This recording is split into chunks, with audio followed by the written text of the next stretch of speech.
अभिवादन स्वीकार कीजिए ब्रजेश मिश्रा का और आप देखना शुरू कर चुके हैं द डिबेट। बहनों भाइयों, इन दिनों मनरेगा और जी राम जी को लेकर राजनीतिक संग्राम छिड़ा हुआ है। मनरेगा जो यूपीए सरकार की एक अपनी सबसे बड़ी उपलब्धियों में से एक वो बताते हैं, उस योजना का नामकरण और उस योजना के बारे में तमाम नीतियां और उसका नाम भी भारत की मौजूदा सरकार ने बदल दिया है। तो मनरेगा और जी राम जी को लेकर कई कार्यक्रम और आंदोलन भी हो रहे हैं। कई बीजेपी जी राम जी पर कार्यक्रम चला रही है देशव्यापी, तो अपोजिशन भी देश भर के हर राज्य के मुख्यालय पर प्रदर्शन कर रहा है। तो क्या है ये जी राम जी और मनरेगा? आज इस विषय पर खुली चर्चा। बहन भाइयों, भारत की सरकार ने मनरेगा का नाम बदल दिया है। ये महात्मा गांधी के नाम पर दुनिया की सबसे बड़ी इकलौती ग्रामीण अर्थव्यवस्था को मजबूत करती हुई हर एक बेरोजगार को, हर एक मजदूर को, हर एक वंचित को, हर एक शोषित को काम देने की एक गारंटी। दुनिया भर में इस स्कीम की बड़ी सराहना हुई थी और इस पर बड़े शोध हुए। ये इकलौती दुनिया की ऐसी योजना रही है जिसने गांव के लोगों को, वंचितों को, मजदूरों को एम्पावर्ड किया। सरकार ने उनको गारंटी दी कि आप गांव छोड़कर मत जाइए, हम कम से कम आपको 100 दिन के रोजगार की गांव में गारंटी देते हैं। 2008 में जब इस योजना को लॉन्च किया गया था तो इसको लेकर कई तरीके की आलोचनाएं थी और इस पर आ रहे खर्च को लेकर भी सवाल था। लेकिन इस योजना ने गांव ग्रामीण की व्यवस्था में, बहनों भाइयों, कोई इसमें शक नहीं है, बड़ा आमूल-चूल परिवर्तन किया। लोगों को कैश मिला, मजदूरी मिली, गांव में काम हुए, नाली, खड़ंजा, रोड, तालाब, मेड़, इन सब के इतने कच्चे काम हुए मिट्टी के कि जिसकी वजह से गांव में भी थोड़ा बेहतरी हुई और लोगों के पास 4 पैसे भी आए। तो गांव में अगर आपको 360 दिन 65 दिनों में 100 दिन का रोजगार है तो आप भूखों तो नहीं मर सकते हैं, हाँ बहुत अच्छी ज़िंदगी भी नहीं जी सकते हैं, लेकिन आपके पास एक कैश पैसा आता है जो आपकी ज़िंदगी को बदलता है। अब इस योजना के बाद 2025 में के अंत में भारत की सरकार ने इसको बदल दिया है। इस नीति को पूरी तरह से बदल दिया है, इस स्कीम को बदल दिया है। मनरेगा नाम की योजना निरस्त कर दी गई है। अब जी राम जी आया है।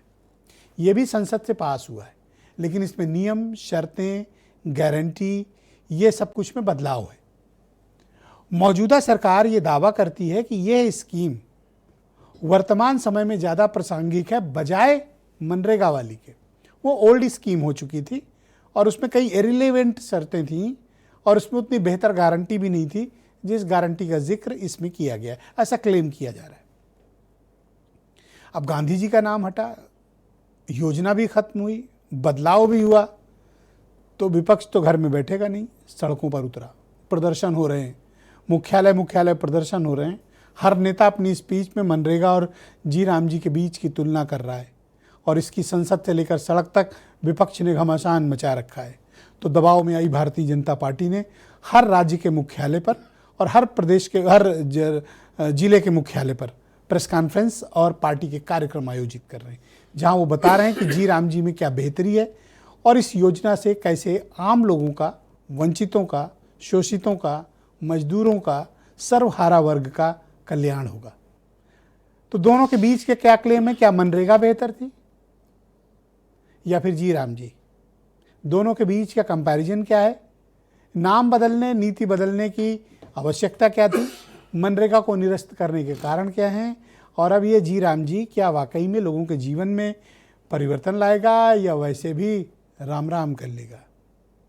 तो आप कुछ बयान सुने, फिर आज की डिबेट हम आगे बढ़ाएं।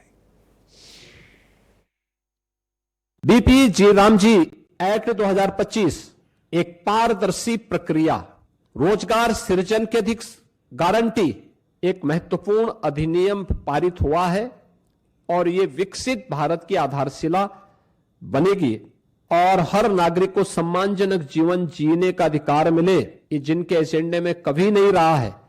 वे लोग तमाम प्रकार की भ्रम की स्थिति पैदा करना चाहते हैं और वही लोग इसका दुष्प्रचार भी कर रहे हैं।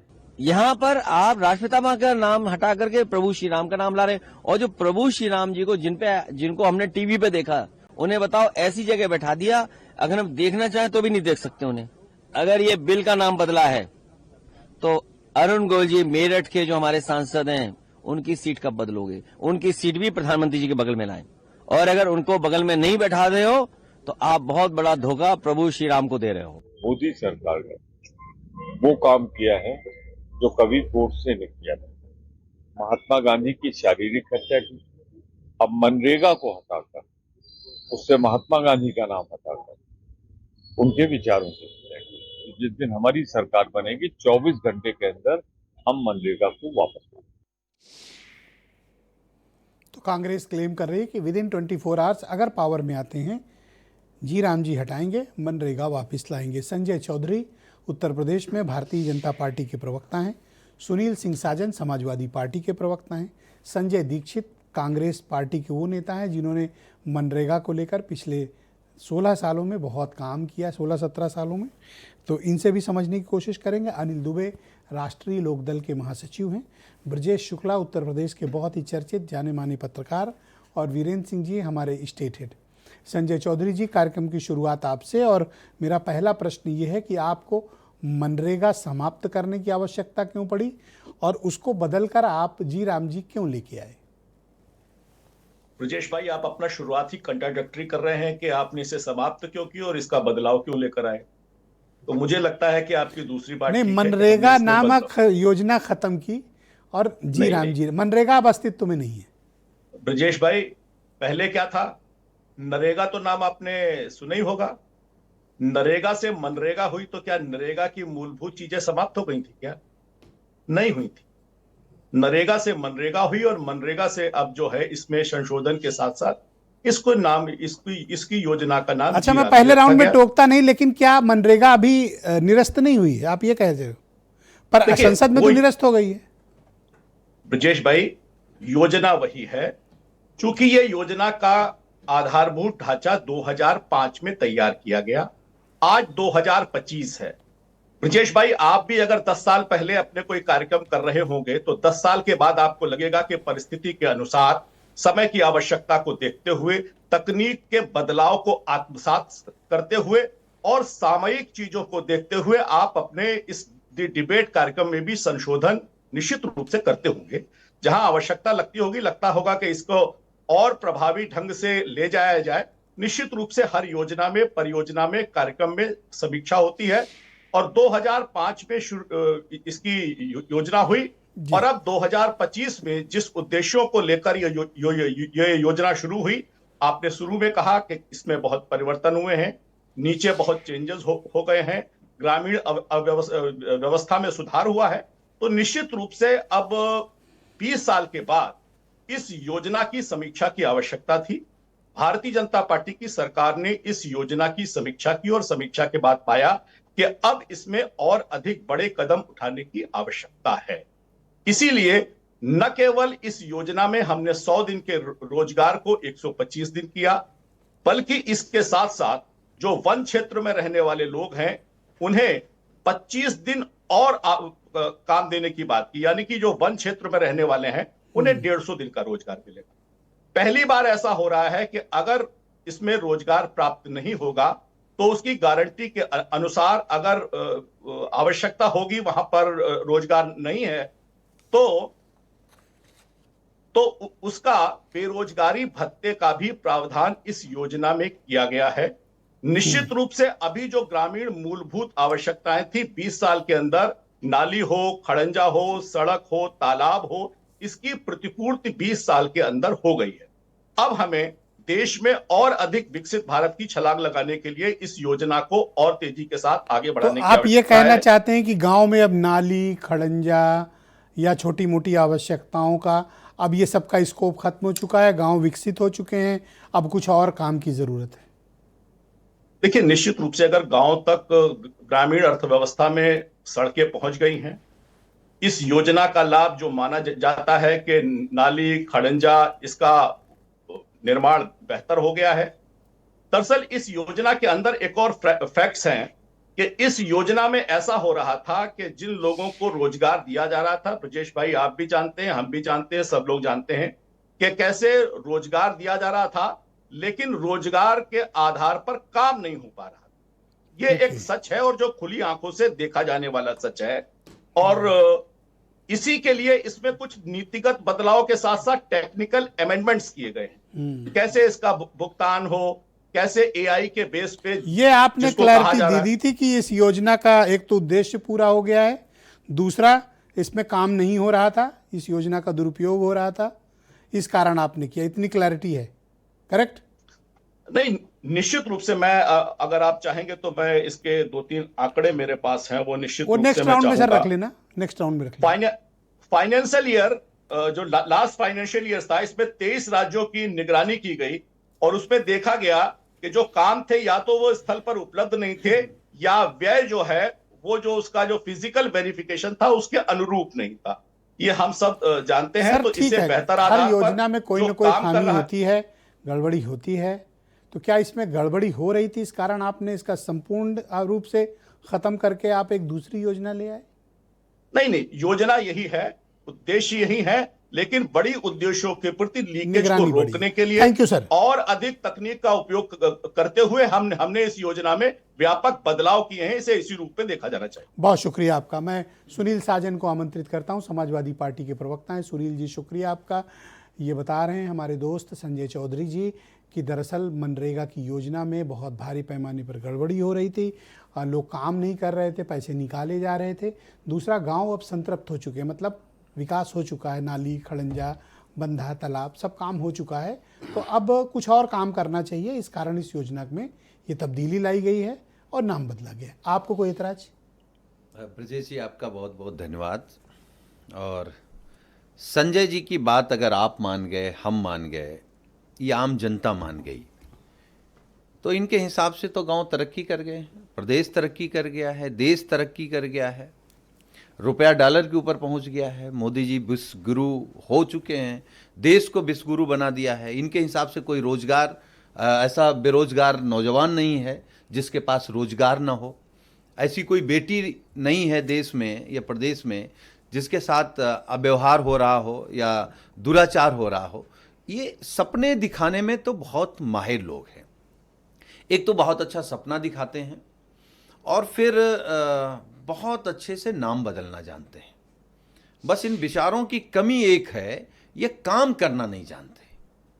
इनसे कोई काम नहीं होता, न जनता के हित में, न देश के हित में, न गरीब के हित में, न बेरोजगार के हित में, न पिछड़े के हित में, न दलित के हित में। इनसे काम की अगर आप बात करेंगे तो सिर्फ नाम की बात करते हैं। और हम एक बात और कह रहे हैं, अगर आपने नाम ही बदला था और आप कह रहे हैं कि हम नए तरीके से लेकर के आए हैं, तो जब भी किसी काम की समीक्षा होती है ब्रजेश जी, तो उसमें जो कमियां होती हैं, कमियों को बेहतर करके और बेहतर अवसर खोजे जाते हैं, अवसर बंद नहीं किए जाते हैं। भाई, पिछली कम से कम मनरेगा में कानूनी गारंटी थी काम की, आपने कानूनी गारंटी हटा दी है, तो आपकी बात का क्या भरोसा करें? आपने कहा था 2 करोड़ रोजगार देंगे, आपने महंगाई को लेकर के क्या क्या बोला था, तो आप कुछ नहीं कर पाए। तो आपकी बात पर भरोसा नहीं, जो गारंटी थी वो आपने गारंटी खत्म कर दी।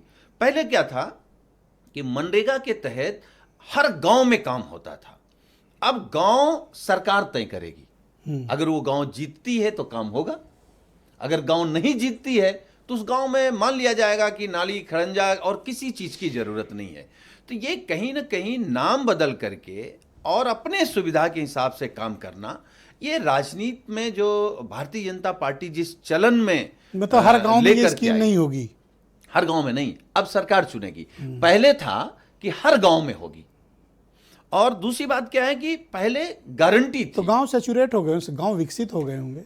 आप शायद बहुत दिन से गांव गए नहीं होंगे। नहीं, हम तो गांव के ही हैं, अभी भी गांव से ही आ रहे हैं। अच्छा। लेकिन शायद हमारा गांव अलग है, इनका गांव अलग हो। हमारा गांव तो हकीकत में इनके सपने में होते हैं, तो सपने तो बेहतर आप देख सकते हैं, और सपने में और हकीकत में बड़ा अंतर होता है। वही अंतर बीजेपी के बातों में और उनके काम में है। और अब सरकार चुनेगी। पहले क्या था कि हर गांव में मनरेगा के तहत खड़ंजा, नाली, जो काम हो सकते थे, अब सरकार कह रही हम चुनेंगे। इस तरीके से कई बड़े बदलाव इन्होंने सिर्फ राजनीतिक रूप से किया। और हम लोगों का कोई आपको नाम बदले जाने का ऐतराज है, या फिर आप इस योजना में जो शर्तें हैं, नियम बदले गए हैं उस पर दोनों बातें हैं। देखिए, एक तो आप भगवान राम को लेकर के आए हैं, तो भगवान राम के नाम पर आप राजनीति कितनी करेंगे और कब तक करेंगे? वो बीच में राम खोज लिया गया, इन्होंने राम के नाम नहीं रखा। हम कह रहे फुल फॉर्म में आ जा रहा है तो बीच वाला पिक कर लिया। हम तो भगवान ही बड़ा स्टाइल से पिक किया इन्होंने। देखिए, हम इसलिए मान रहे हैं क्योंकि हर ये काम भगवान राम के नाम पे करते हैं। खराब काम, अच्छे काम नहीं। भ्रष्टाचार करेंगे, भगवान राम के पीछे करेंगे, चंदा चोरी करेंगे, उनके पीछे करेंगे, जमीन घोटाला। हम तो ये कहते हैं, आपके कार्यक्रम में मैं इस बात को कह रहा हूं, और मैंने कई बार आपके कार्यक्रम में कहा है कि अगर जब आप समाजवाद कहीं खोजेंगे किसी के जीवन में, तो भगवान राम का तो पूरा जीवन ही समाजवादी व्यवस्था। ये आजकल आप लोग ये पूरी कोशिश कर रहे हैं बताने की कि भगवान राम भाई समाजवादी थे। नहीं भाई, भगवान तो भगवान है। हम ये कह रहे हैं कि समाजवाद उनके जीवन से निकला है। कितना वैचारिक परिवर्तन बीजेपी ने आप लोगों के भीतर ला दिया, मैं तो देख कर हैरान हूं। अब अगर मैं इसके लिए संजय चौधरी को बधाई दूंगा। अगर किस बात के लिए बधाई देंगे? कि भगवान राम सामाजिक बराबरी की लड़ाई लड़ते थे, इनका कोई योगदान है? भगवान राम ने जातियों में भेदभाव नहीं किया, छुआछूत के खिलाफ लड़े, इनका कोई योगदान है? भगवान राम गरीब, आदिवासी और जंगल में रहने वाले लोगों की सेना बना करके सबसे बड़े पूंजीपति को हराया, इनका योगदान है? तो हमारा समाजवाद क्या है? हमारा आपका किसी का जो समाजवाद की परिभाषा है, बस इतना रह गया जो है। लड़ाई है वो यही तो है कि हम आर्थिक बराबरी चाहते हैं, शैक्षिक बराबरी चाहते हैं, धार्मिक बराबरी चाहते हैं। अब इतना रह गया है कि आप अगर ये किसी दिन न कह दें कि भगवान राम सपाई थे। नहीं, देखिए, इतना छोटा बयान नहीं। हम केवल ये कह सकते हैं आपके कार्यक्रम में कि हम भगवान राम के दिखाए रास्ते पर चल रहे हैं और ये भगवान राम के पीछे अपने कुकर्मों को छिपा रहे हैं। मैं आपके पूर्व सहयोगी राष्ट्रीय लोकदल के जनरल सेक्रेटरी अनिल दुबे जी को आमंत्रित करता हूं। दुबे जी, शुक्रिया आपका। मनरेगा खत्म कर दिया गया, उसकी जगह जी राम जी लाया गया है। आपको कोई आपत्ति तो नहीं? आप कंफर्टेबल हैं? देखिए ब्रजेश जी, हमें इसमें काहे की आपत्ति? ये हर सरकार का दायित्व है कि किसी भी पुरानी योजना की वो समीक्षा कर सकती है। सरकारें ये और भी पहले भी परिवर्तन हुए हैं, समीक्षा हुई है। पहले के योजना में क्या कमियां थीं, क्या भ्रष्टाचार था, क्या था, अगर उसमें सुधार के लिए सरकार कोई जो है उसमें परिवर्तन कर रही है, तो अगर इस बात को लेकर के डरे कि इसको हमको गरीब विरोधी कहा जाएगा, तो कांग्रेस को इस बात को मैं समझता हूं कि ये श्रेय उनको खुद आगे आकर के लेना चाहिए था कि इस योजना में सुधार की ज़रूरत है, आगे कुछ और करने की ज़रूरत है। अगर वो सरकार ने उस पर किया है तो मुझे लगता है कि इसका स्वागत किया जाना चाहिए कि इसमें कुछ उन्होंने अच्छा करने का जो है ठाना है, तो इसमें कोई बुराई मैं नहीं समझता हूँ कि कोई बुराई है। आप लोग से कंसल्ट किया गया था? नहीं, हमारे जब नेता सरकार में शामिल हैं, तो जब सरकार में कोई निर्णय हो रहा होगा तो बिल्कुल जो है वो उसमें शामिल है। जब कोई भी चीज़ कैबिनेट में आ रही है तो वो उसी सरकार में तो मिनिस्टर है। पूरी की पूरी योजना ही बदल दी गई, नया नाम, नया एक्ट और नई योजनाएं, नई शर्तें, नए नियम। देखिए ब्रजेश जी, मैंने कहा ना कि सरकार किसी भी चीज़ की, किसी योजना की समीक्षा करना उसका अधिकार है और वो समीक्षा समय समय पर करनी चाहिए थी। अगर उनको रोजगार उन योजनाओं में तमाम तरह की 55 जिलों, पूरे देश में 55 जिलों में भ्रष्टाचार की शिकायतें आई, तो अब वो भ्रष्टाचार की शिकायतें आई, रोजगार में बगैर किसी अनुमति के लोग जो है काम करा रहे थे, ये सारी चीज़ें उसमें चल रही थी। तो सरकार ने अगर संशोधन किया है तो उसका भी उद्देश्य देख लीजिए कि क्या वो करना चाहते हैं। उसके बाद अगर सुधार ना हो तो हम लोग फिर बैठ करके चर्चा कर लेंगे। तो जो बात अभी सुनील साजन ने उठाई, जो खामियां गिनाई, आपकी नज़र में वो खामियां नहीं है? नहीं, हम तो ये कह रहे हैं कि अगर उन्होंने, ये सरकार का दायित्व है, आप उसको समीक्षा से थोड़ी मना कर सकते हैं। सरकार अगर किसी योजना की समीक्षा करके उसमें बेहतरी के लिए और कुछ जो है ऐड कर रही है, इसमें आपत्तिजनक कौन सी ऐसी चीज हो गई? तो विपक्ष के ऐतराज को कौन एड्रेस करेगा? नहीं, विपक्ष तो जो है अच्छा हम करेंगे तो भी ऐतराज करेगा, हम खराब करेंगे तो भी ऐतराज करेंगे। इनको तो केवल ऐतराज ही करना है, विरोध के लिए विरोध करना है। अब मैंने ये कहा ना कि अगर विपक्ष इस चीज क्यों, अभी तो लॉजिक भी इन्होंने प्रस्तुत किया, वो आप सुनने को तैयार कहाँ हो? लॉजिक हम भी तो बता रहे हैं। और फिर हमारा कहते वो हो आप सुनने को तैयार नहीं है। फिर आप कहते हो आप किसानों की पार्टी हो। नहीं, क्यों किसानों की पार्टी के इसमें क्या क्या ऐसी हमने गलत बात कह दी? सच में हो आप? नहीं, बिल्कुल किसानों के लिए हम काम करते हैं, किसानों के लिए हमारा पूरा जीवन है हमारे दल वो का। तो बीजेपी जो करती जा रही, मोहर लिए बैठे हो, टक नहीं, टक मोहर टक लिए टक। बैठे हैं, ये क्या पहले संशोधन टक नहीं टक। हुए? क्या पहले योजनाओं की समीक्षा नहीं हुई है? अगर हम किसी योजना की सरकार समीक्षा कर रही है, इसमें क्या किसी को क्या दिक्कत है? समीक्षा कर रही है, समीक्षा उसके नहीं की, नाम भी बदला, नहीं, नियम भी नाम बदले। बदला, लेकिन उसमें ऐड भी तो किया है। हम अच्छा करना चाहते हैं, उसको देख तो लीजिए, अच्छा, तब आपत्ति करिए। चौधरी जी ने एक बात कही, कोई आपको फंसाने वाली बात नहीं है, इस तरह मत सोचो। नहीं, हम कहाँ हम कह रहे हैं कि आप कहाँ फंसाते हो? आप तो सवाल करते हो। हाँ देखो, आज अच्छी बात बोल रहे हैं, फंसाते नहीं।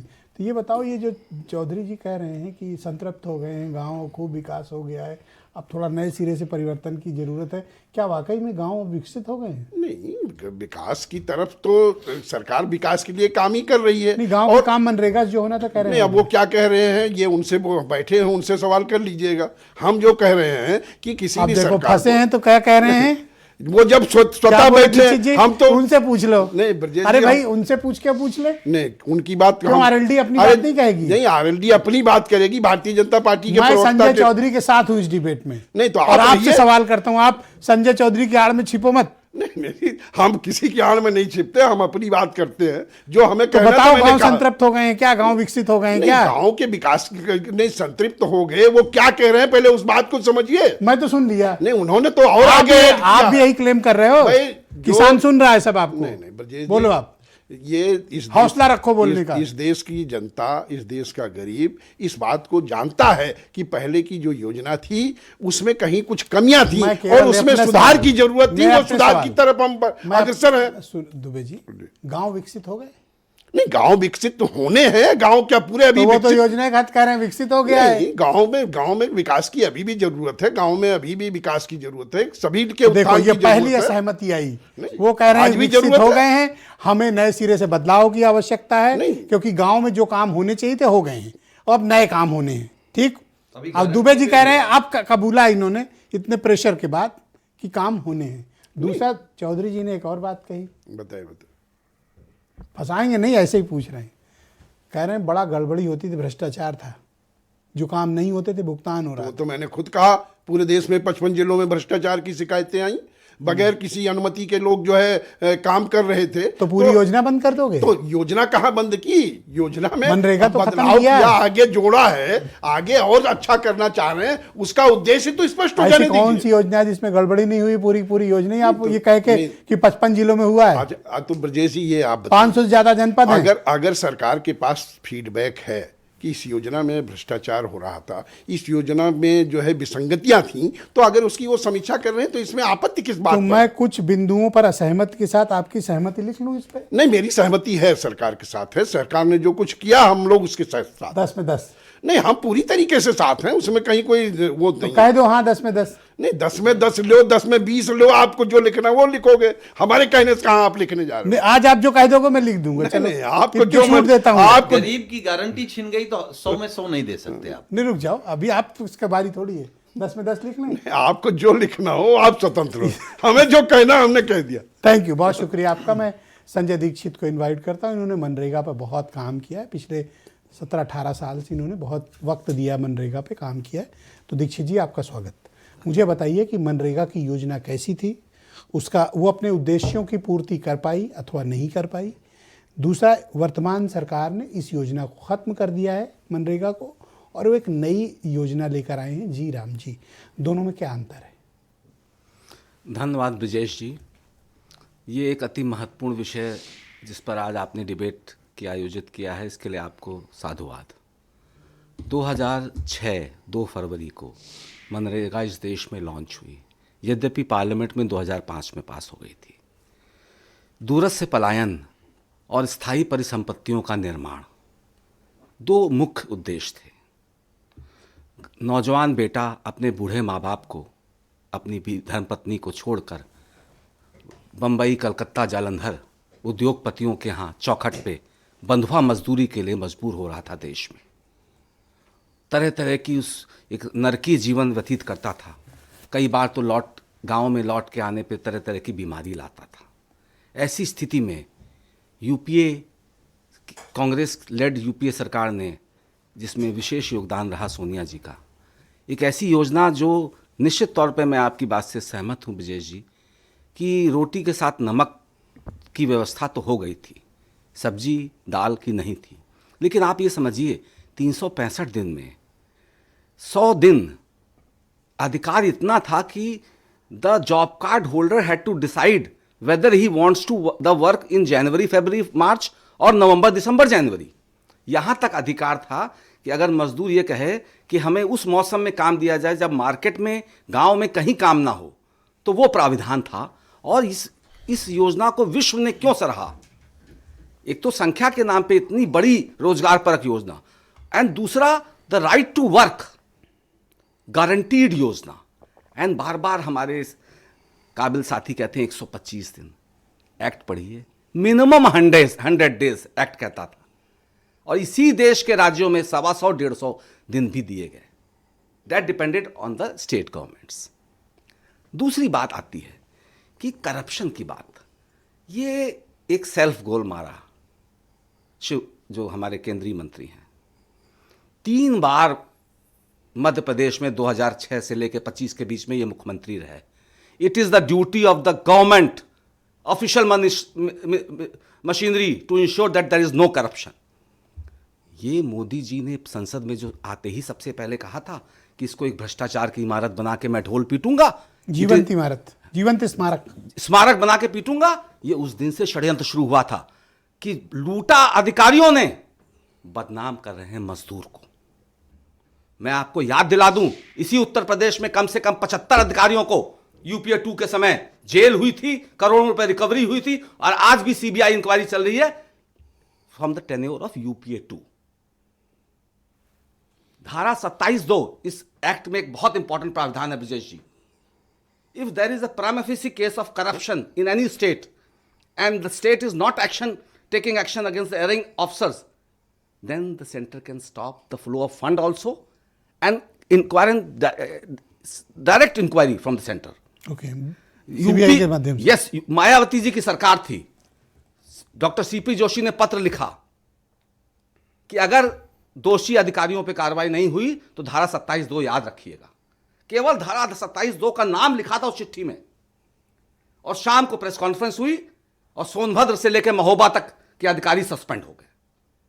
तो आज शिवराज सिंह चौहान ने स्वीकारा है कि वो सबसे भ्रष्ट मुख्यमंत्री थे, क्योंकि वो कह रहे हैं कि सर्वाधिक भ्रष्टाचार था मनरेगा में, उस समय वो मुख्यमंत्री थे। तो no officer of the political party who is in power can say. अच्छा, अब तो वो मनरेगा खत्म नहीं, अब बिल्कुल सही आपने कहा भाई, संसद से निरस्त हो चुका है वो। मनरेगा आज की तारीख में नॉन एग्जिस्टेंट है, Exactly. Null and void. मैं वही तो बात कह रहा हूं, बिल्कुल आप कोई सही मान कह रहे नहीं रहा हैं। है। आज नाम पे मैं बता दूं, मुझे खुशी है कि नए स्कीम में महात्मा जी का नाम नहीं है, क्योंकि जिस नई स्कीम में महात्मा का नाम हटाया है, उसके पहले महात्मा की मूल परिकल्पना ग्राम स्वराज की नष्ट कर दी, हत्या कर दी। बेहतर है इन्होंने महात्मा का नाम हटाया। और लेकिन एक गलती कर गए, इनके जो भगवान हैं जी अडानी जी योजना होना चाहिए, क्योंकि अब फिर दूर से पलायन शुरू होगा और फिर उद्योगपतियों के चौखट क्यों? में अब तो 125 दिन की गारंटी दे रहे हैं। बिल्कुल सही कहा आपने। आपकी सरकार से ज्यादा बड़ी गारंटी मैं अभी है। आपको बता दूं, जब तुम 12 साल में 100% लेबर कंपोनेंट केंद्र सरकार देती थी, तो बता दीजिए 45 दिन से ज्यादा काम दिया हैं? 45 दिन से ज्यादा अगर काम दिया हो तो बताए भाजपा। एवरेज 45 डेज नहीं दे पाए, जब 100% केंद्र का कंपोनेंट था।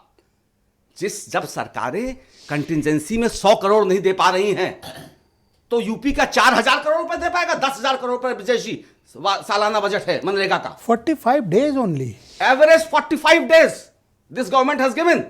ये तो झूठ पे झूठ इतनी बार बोलो। संजय भाई टाइम दूंगा प्लीज, वेट। हाँ जी सर, तो ये झूठ पे झूठ बोला गया। तो ये 125 डेज, और अब तो स्टेट देगी ना 40%। स्टेट, इस देश का कोई भी राज्य जितना भी धनाढ्य हो 40% नहीं, 10% नहीं दे सकता है। यह एक षड्यंत्र है विजय जी, इसको समझना पड़ेगा। ग्राम प्रधान, ग्राम पंचायत का सशक्तिकरण अगर महात्मा गांधी ने परिकल्पना की थी, तो राजीव गांधी ने 73वां 74वां संशोधन लाके उसको सशक्त किया था। और आजाद भारत में अगर ग्राम पंचायत को पहली बार सम्मान मिला तो मनरेगा योजना में। क्यों? क्योंकि इसमें लिखा है कि ग्राम सभा तय करेगी शेल्फ ऑफ प्रोजेक्ट्स। अगर किसी गांव में पेड़ नहीं है तो पेड़ बनने लगेंगे, वो ग्राम सभा तय करेगी। और एक और बात है, यहां तक लिखा था कि अगर ग्राम प्रधान और ग्राम सभा ने तय किए कि ये 10 काम होंगे तो डीएम को अधिकार नहीं था कि पहले ये करो। अच्छा, the serial which the gram sabha decided, ये तो एम्पावर्ड थे भाई। They were empowered and the act also said one thing कि अगर 100 रुपए आएगा उत्तर प्रदेश में तो 50 रुपए काम की कार्यदायी संस्था ग्राम पंचायत होगी। Okay. Project implementing agency will be the gram panchayat. तो पैसा तो डायरेक्ट उसको जाएगा। डायरेक्ट। वाह। तो आज जो हकीकत है, देखिए एक बात, डिसेंट्रलाइजेशन ऑफ पावर जो पंचायती राज सिस्टम का मूल उद्देश्य है वो भाजपा कभी नहीं चाहती है। वो it wants centralisation of money too मैं दूसरा चरण में आपको बाकी मौका दूंगा, तब आप बाकी बची बात कर लें। वैसे आपके पास मनरेगा की काफ़ी डीप इनसाइट इन्फॉर्मेशन है, मैं आपकी जानकारी की सराहना करता हूं, आपके विचारों की आप बीजेपी से समझें। मैं ब्रजेश शुक्ला जी को आमंत्रित करता हूं इस कार्यक्रम में। बहुत ही जाने माने पत्रकार हैं ब्रजेश जी। मनरेगा क्या थी और इसको बदलाव की आवश्यकता क्यों पड़ी? अब जब जी राम जी आ गया है तो ये मनरेगा से कितना डिफरेंट है? गांव हो या आम लोग हों, इसको किस प्रकार से ले रहे हैं? ब्रजेश जी, मैं व्यवहारिक बात करूंगा इसमें। जी, व्यवहारिक बात इसलिए करूंगा कि चूंकि मैंने वो दौर भी देखा है जब ये योजना लागू हुई थी जी, और वो दौर भी देखा है जब कुछ लोगों ने अपने चंगुल में इस योजना को कर दिया और प्रधानी में लाखों करोड़ रुपया फूके जाने लगे इस योजना के दम पे। इस योजना के कारण वो दौर भी मैंने देखा है। और पीछे बैठाल करके मजदूर को, चलो बैंक से रुपया निकाल लो जा चल के और इतना हमको बाहर दे जाना आकर के। मैंने वो दौर भी देखा है। वास्तव में जब मैं दौरा कर रहा था, जब योजना लागू हुई थी, जब मैं झांसी गया था, कई जिलों में गया था, अभूतपूर्व परिवर्तन।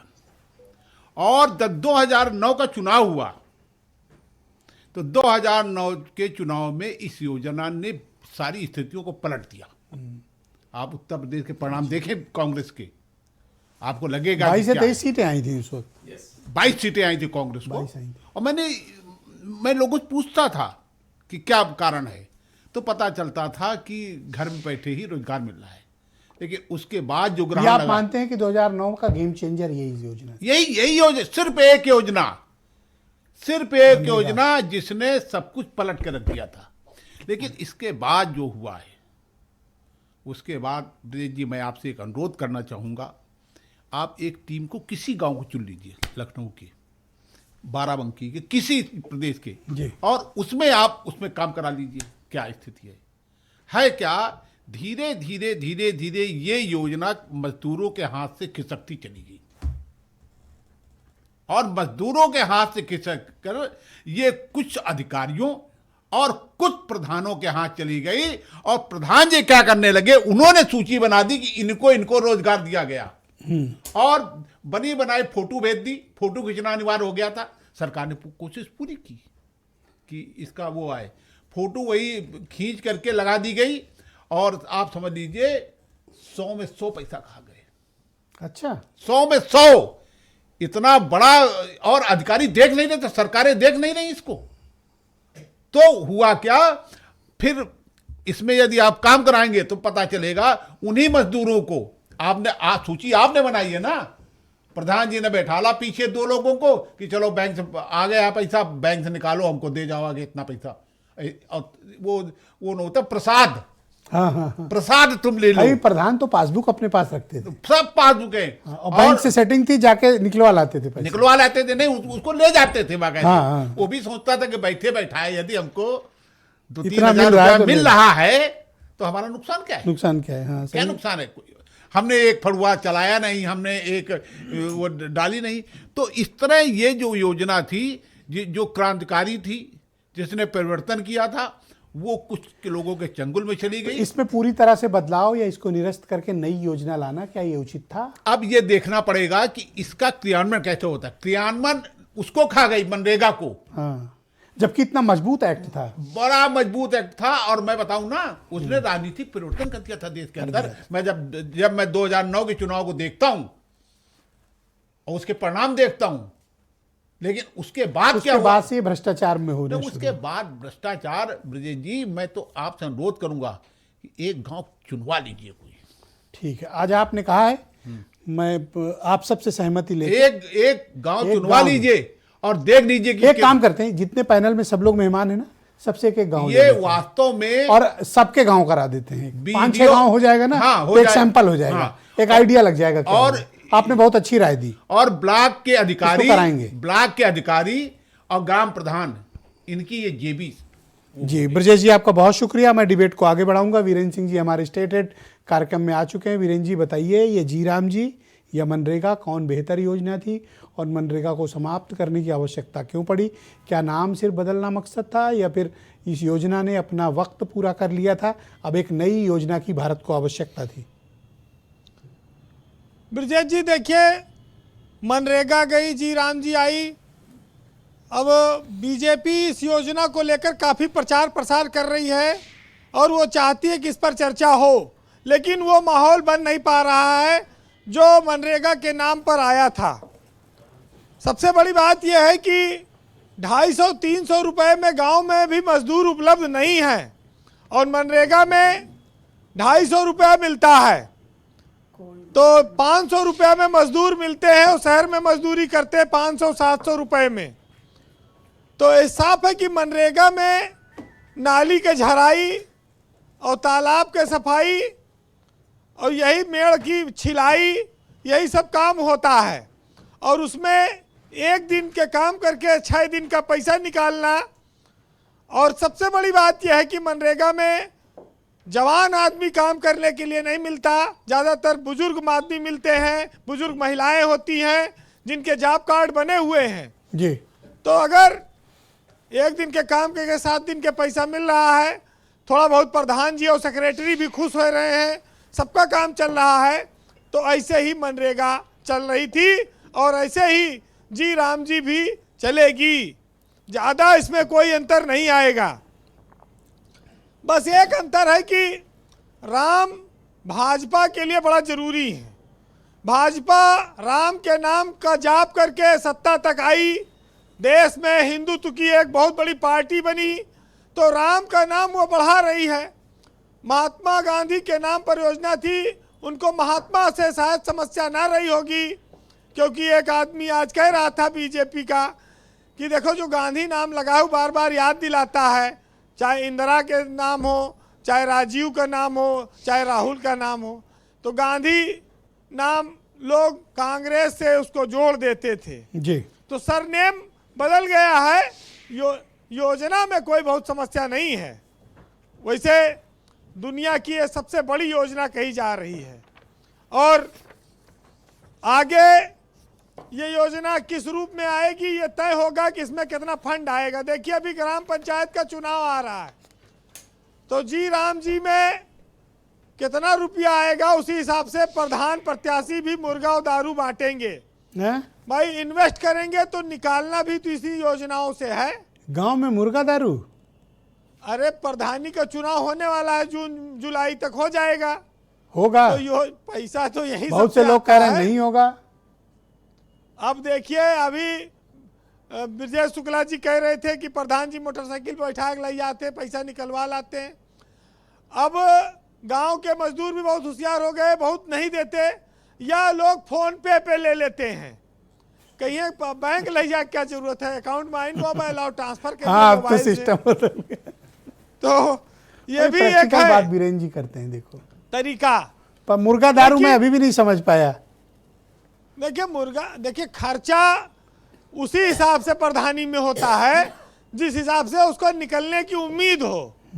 इसीलिए पैसा प्रधानी में बहुत चलने लगा है चुनाव जीतने के लिए, तो उसमें मुर्गा दारू तो अनिवार्य है, बांटना ही पड़ेगा, खिलाना पिलाना पड़ता है वोट लेने के लिए।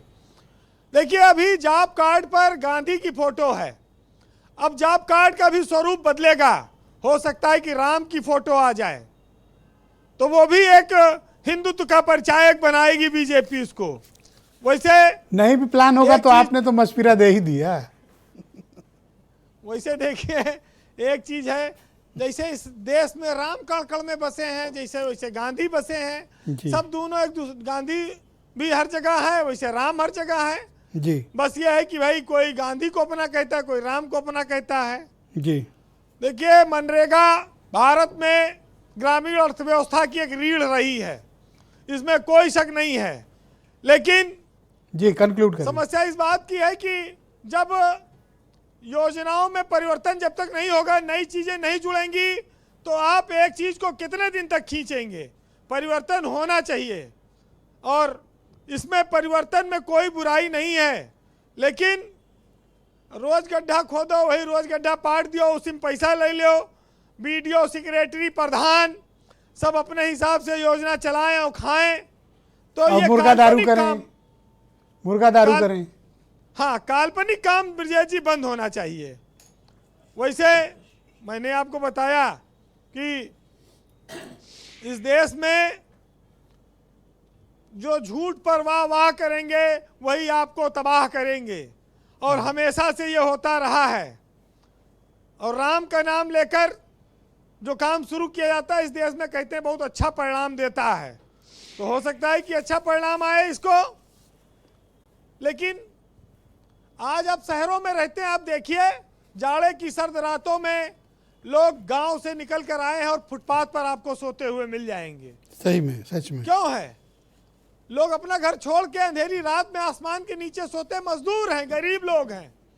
अगर गांव में रोजगार के उचित अवसर होंगे तो ये तस्वीर हमको आपको नहीं दिखाई पड़ेगी। फिलहाल आप 4 लाइन सुनिएगा कि कुचल कुचल के ना फुटपाथ को चलो इतना, यहाँ पे रात को मजदूर ख्वाब देखते हैं, और तुम प्रधान ग्राम पंचायत की, जी मैं मनरेगा का मजदूर प्रिय, और गांव के विकास के नाम पर आओ मिल बैठ कर खाएं पिए प्रिय। बहुत शुक्रिया वीरेंद्र जी, बहुत तगड़ा खोज के लाए। आपका बहुत धन्यवाद हमारे साथ जुड़ने के लिए, गांव के बारे में बताने के लिए। पर मुर्गा दारू की आपने व्याख्या अभी पूरी नहीं की है, तो किसी दिन इस व्याख्या को आपसे पूरा कराएंगे। बहुत शुक्रिया। दूसरा चरण डिबेट का संजय चौधरी, बीजेपी के प्रवक्ता।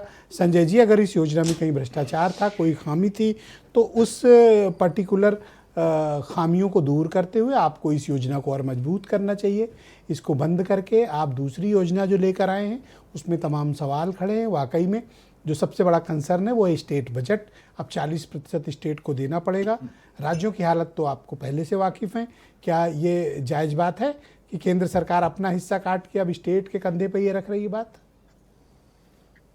ब्रजेश भाई, देखिए, आपके चैनल में हम 3 राजनीतिक दलों के प्रवक्ता बैठे हैं और तीनों ने अपने राजनीतिक दल की निष्ठा के हिसाब से बात की है।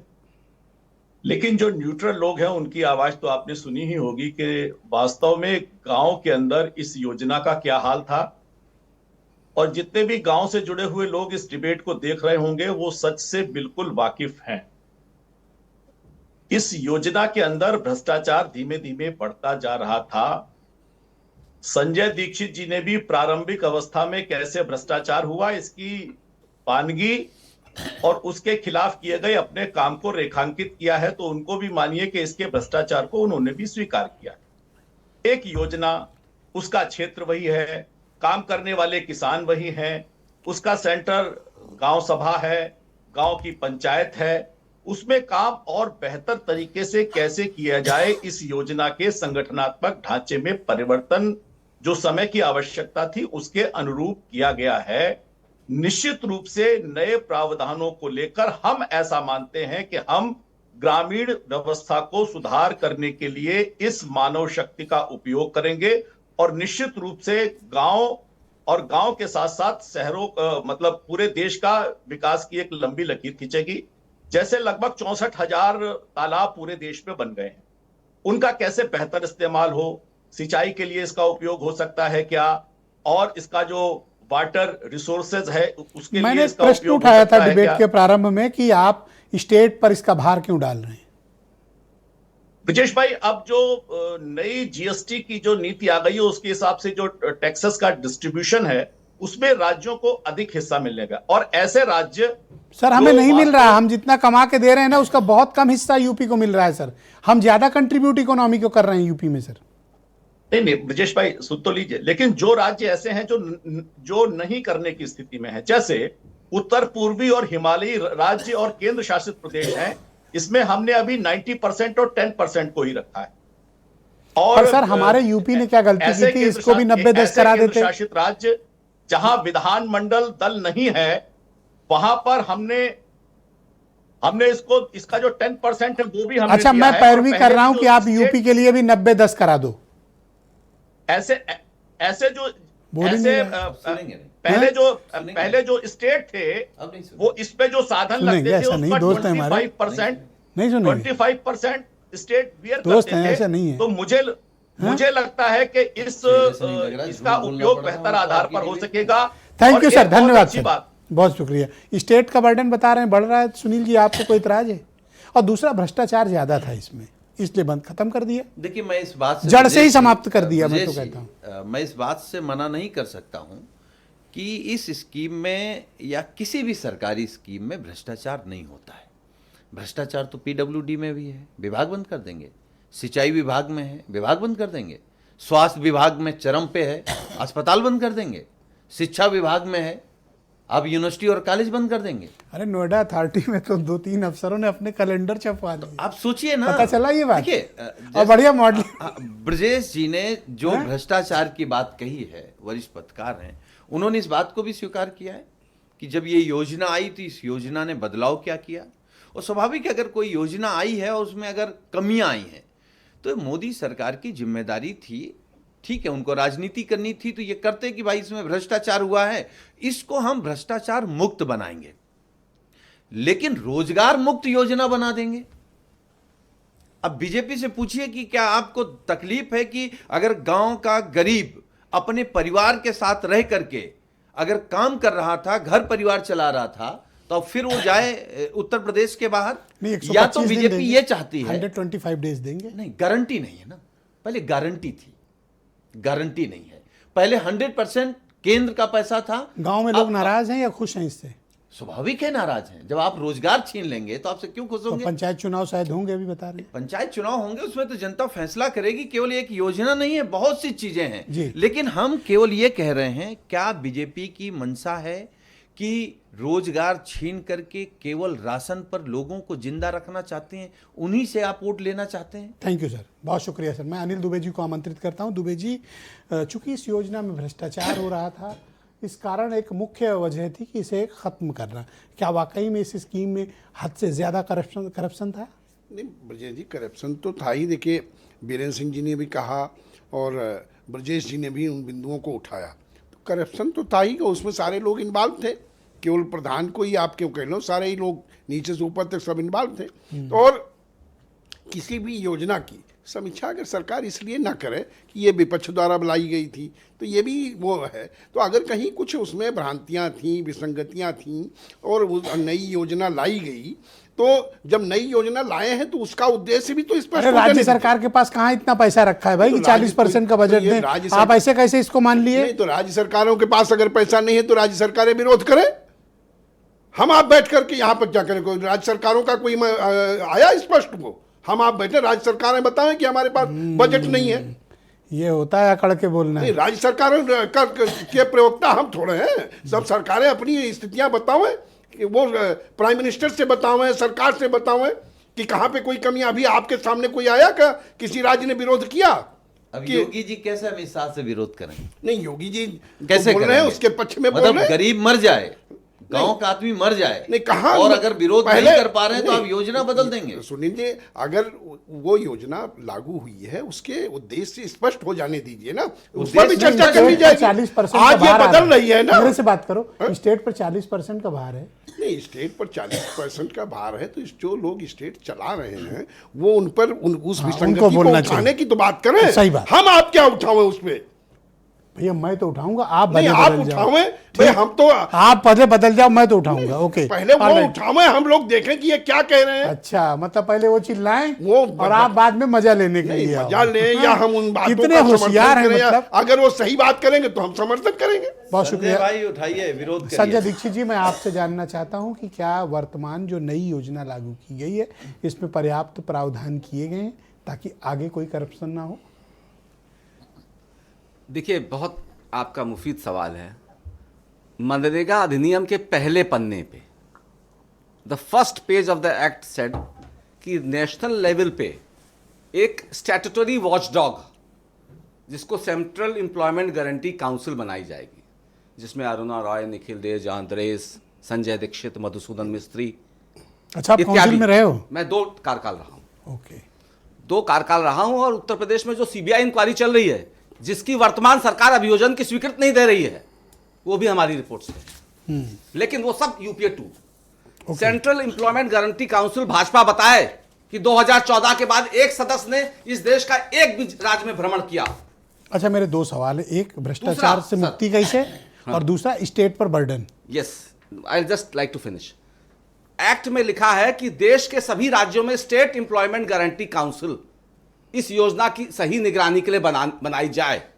भाजपा बताया कि 2014 के बाद से 2026 आ गया है, किसी राज्य में क्या स्टेट एम्प्लॉयमेंट गारंटी काउंसिल बनाई? नहीं, क्योंकि भ्रष्टाचार को बढ़ावा देना था मनरेगा में। उसका मनरेगा का पहले दिन से 2 लोग विरोध कर रहे हैं, ये सब लोग स्पष्ट समझ लें। एक तो वो किसान जो 100-200 बीघे वाला था, और दूसरा वो उद्योगपति जिसके यहां बंधुआ मजदूरी करने को मजबूर था किसान मजदूर। अब भाजपा ने उन उद्योगपतियों के लिए दूरस्थ पलायन मजबूर कर दिया, और उन 100-200 बीघा वाले किसानों के लिए 60 दिन मनरेगा को बंद कर दिया। इससे बड़ा अपराध, पाप गरीब मजदूर के लिए नहीं हो सकता कि तुम्हें काम नहीं मिलेगा। आपको याद दिला दें, 2006 में 58 रुपए न्यूनतम मजदूरी थी मनरेगा की, ब्रजेश जी, और मार्केट में 62 से 65 रुपए थी। महिलाओं को पुरुषों से 60% मजदूरी मिलती थी। आप सब लोग गांव के हैं, अगर एक दिन महिला काम किया तो उसको 35 रुपए मिलेगी, और एक दिन पुरुष ने काम किया तो उसको 50-55। मनरेगा के बाद महिलाओं और पुरुषों की मजदूरी बराबर हुई। तो इसलिए मैं जानना चाहता हूं कि करप्शन फ्री कैसे, करप्शन से मुक्ति कैसे मिलेगी? जब जो सरकार करप्शन के सारे रास्ते खोल दिए, उससे ये परिकल्पना करना कि ये करप्शन तो पर्याय हो चुका है इस सरकार का। ओके, नेक्स्ट क्वेश्चन ये है कि बर्डन स्टेट पर 40%, पहले सिर्फ 10%। मैं एक इसके पहले आपका प्रश्न, कोविड और अंतर्राष्ट्रीय रिसेशन इस मनरेगा के दौरान आया था, और संजीवनी साबित हुई थी। जब संसार के सभी विकसित देश रिसेशन के शिकार हुए थे, तो इस देश का भारत नहीं हुआ था, क्योंकि क्रय शक्ति बढ़ गई थी मजदूरों की गांव में। कोविड रिवर्स माइग्रेशन हुआ था, और जो गांव शहर मैं स्टेट बर्डन की बात कर रहा हूं। स्टेट बर्डन के लिए मैं एक छोटा सा उदाहरण दे रहा हूं। संजय भाई प्लीज वेट, ब्रजेश जी बोल रहे हैं, फिर आपको समझेंगे जी। छोटा सा उदाहरण दे रहा हूं, चौधरी जी की बात कर रहा हूं। इस योजना 10 सेकंड सर। मैं स्टेट बर्डन की बात बता रहा हूं। इस योजना में संविदा कर्मी काम करते हैं, ग्राम रोजगार सेवक, जो गांव का मेरिट होल्डर है इंटरमीडिएट का, 18 साल से काम कर रहा है। राज्य सरकार चाहते हुए भी उसका ईपीएफ जो 2014 के बाद ईपीएफ की परिधि में है, लेकिन 150 करोड़ भी राज्य सरकार नहीं कंट्रीब्यूट कर पा रहा है, क्योंकि उसकी आर्थिक स्थिति ऐसी नहीं तो है। अब 40% क्या देंगे? अब वो 40% की बात कर रहे हैं। जब अपने ईपीएफ नहीं दे पा, ईपीएफ ने का अंश, उनका ट्रैवलिंग अलाउंस, मेडिकल क्लेम, कम से कम 5000 संविदा कर्मी भाजपा कार्यकाल में मरा है। ब्रजेश जी, मैं आपसे जानना चाहता हूं कि इसको करप्शन को कैसे खत्म किया जाएगा नई योजना में, और दूसरा स्टेट बर्डन हम पर बहुत ज्यादा आएगा 40% का, ये अनयूजुअल थिंग है। देखिए, ये बात थोड़ा माइक के नजदीक मुख्यमंत्रियों को कहनी चाहिए, जिनको जो नहीं बर्दाश्त तो हम आप भी समझदार लोग, नहीं वो बात करनी वो बात सही है आपकी, लेकिन जहां तक एक ही पार्टी की हुकूमत है, जहां तक स्टेट राज्यों पर भार का वो सवाल है, इस पे भी पूरा विचार होना चाहिए, वरना ये योजना फिर आगे चल के उसमें बाधाएं पैदा हो जाएंगी। 2 चीज़ें बड़ी ज़रूरी हैं। नंबर 1 बात, जो राज्यों पर भार छोटा मोटा नहीं आएगा यदि आप इस तरह का रोजगार देंगे, वो बहुत ऊपर जाएगा, क्योंकि मनरेगा में बहुत पैसा आता था, और बाकायदे गांव-गांव। सर मैं मिसाल दूं जल जीवन मिशन की, पिछले 1.5 साल से वर्तमान सरकार राज्यों को पैसे नहीं दे रही है। जल जीवन मिशन का काम ठप पड़ा हुआ है। स्टेट अपनी कैबिनेट की बैठक करके अपने फंड का हिस्सा निकाल के उत्तर प्रदेश किसी तरह दे रहा है, लेकिन अभी दिल्ली से पैसे आ नहीं रहे पिछले 1 साल से ज़्यादा से, 2024 से जब से सरकार बनी। तो इस तरह अगर फंडिंग बंद होगी तो काम कैसे होगा? काम नहीं, जल जीवन मिशन का काम ठप पड़ा हुआ है। 2 चीजें बहुत जरूरी, एक उत्तर प्रदेश में आप मिशन पता कर लो, सैलरी बटने के संकट है वहां तो पे। जो 1-1 लाख करोड़ के टेंडर बांटते थे, वहां तनख्वाहें नहीं बट रही हैं। यही स्थिति यही स्थिति ये है। संकट बहुत शुक्रिया ये सर। संकट आने वाला है और इस संकट से बहुत शुक्रिया निपटना सर। होगा। बहुत धन्यवाद। मैं अपने सभी अतिथियों का शुक्रगुजार हूं कि आप सबने अपना कीमती वक्त आज की परिचर्चा के लिए निकाला। बहनों भाइयों, आप सबके बहुत शुक्रिया इस कार्यक्रम को देखने के लिए। एक छोटा सा ब्रेक के उस पार आपको प्रियव्रत दीक्षित मिलेंगे जो खुशी दुबे की कहानी बताएंगे।